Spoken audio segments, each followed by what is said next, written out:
Hello, Elena. Katherine, I will always be one step ahead of you. When are you going to figure that out? When I first auditioned for the show, I auditioned for the character of Elena Gilbert. I went into it focusing on that one role. And then as season 1 began, there was mention that there might be flashbacks. I think they always kind of kept me wondering because they weren't even sure whether they were going to have me play Katherine or not. So here I am, a year and a half later, as Katherine and Elena. Hello, Elena. Katherine, Katerina, Petrova wasn't so laid out in the book series. So we had to, really sort of add on and expand upon her backstory.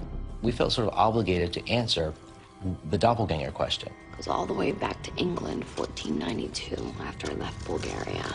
How does Elena exist if Katherine didn't have a child? It was kept secret.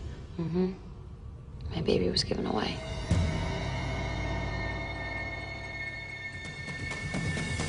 We like to make the joke that Nina Dobrev plays 37 characters on this show. We have seen Nina play Elena, 1864 flashback Katherine, present day Naughty Minx Katherine, Katerina Petrova from 1492. I mean, she's playing 4 roles in one episode.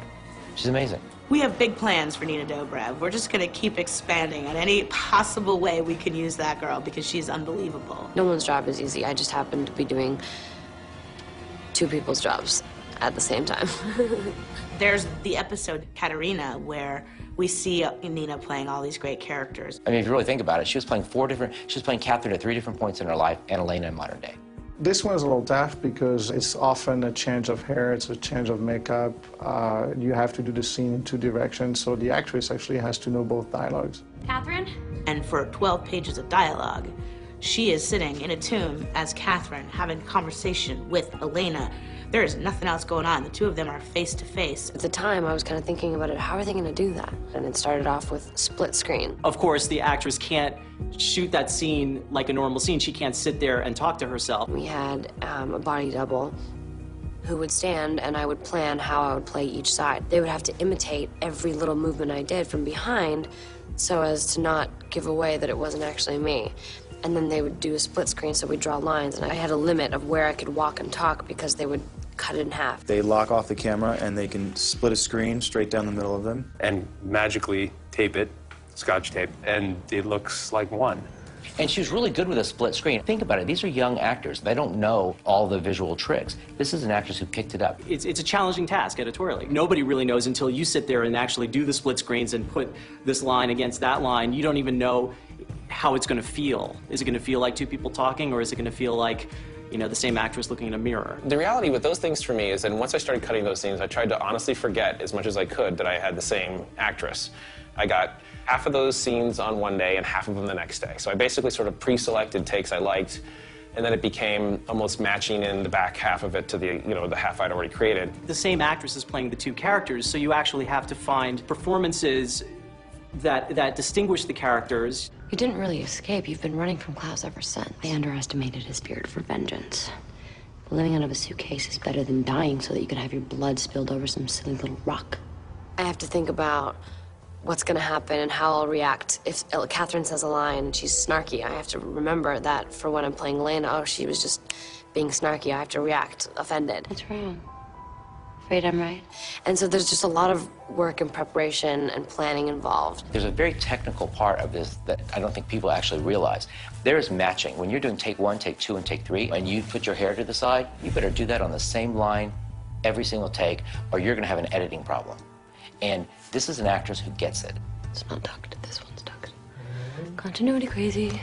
If you do it wrong, it just becomes silly, and it just becomes kind of funny, and we didn't want that to be the case. It's really about the believability of the character itself. If you are engrossed in the scene and you think Elena is Elena and Katherine is Katherine, the split screens are sort of irrelevant. And I have never seen anything like it in my life when that was cut together.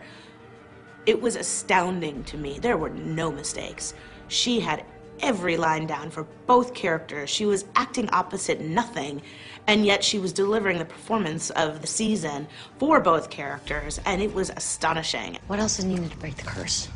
Look who's getting smarter. Nina playing Katherine playing Elena is hard. It's hard in story, and it's hard for her to do. Towards the end of this season, Katherine ends up kind of dressing as Elena to kind of fool people. When we started doing Katherine imitating Elena and doing the straight hair and wearing her clothes, that got even harder. When she was impersonating Elena, we kind of switched the parts a little bit. So even though you thought it was Elena, there was something off about the look that you saw in the entire episode. Katherine. Hello, John. Goodbye, John.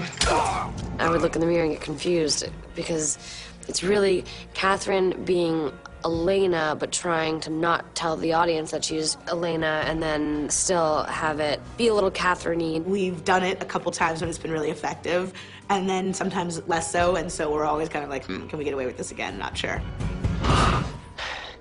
Katherine.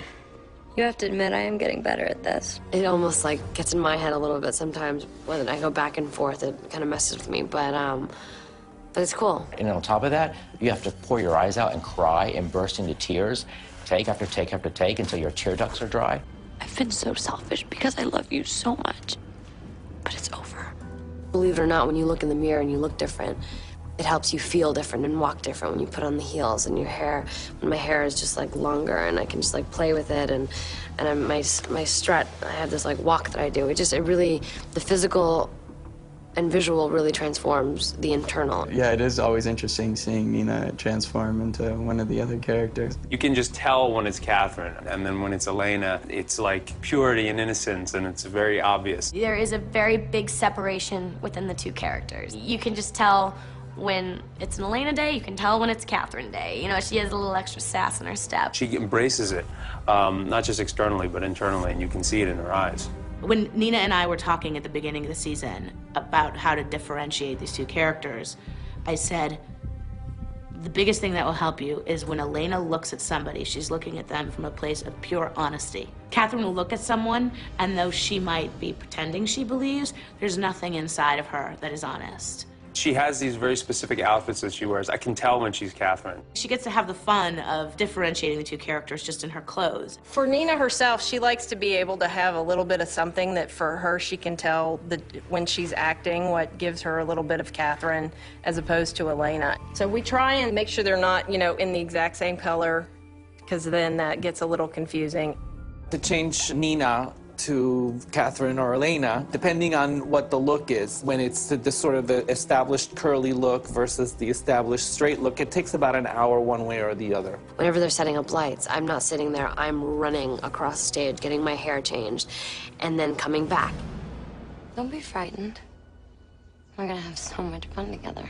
Finding someone like Nina, it's all about finding that one person that I connected to, that I see and go, I can write for that person, and then that perfect storm happens, which I feel like this Vampire Diaries is that perfect storm. It's wonderful being on set, watching Nina's performance. Nina is fabulous. She's, you know, as good as it gets. I'm really enjoying their performance, and I have to sort of pinch myself to remind myself, you're here looking at the makeup. I can imagine playing two different characters entirely. It's interesting how well she took to it. She's really, really worked hard this year, and it's not easy. She's just on fire.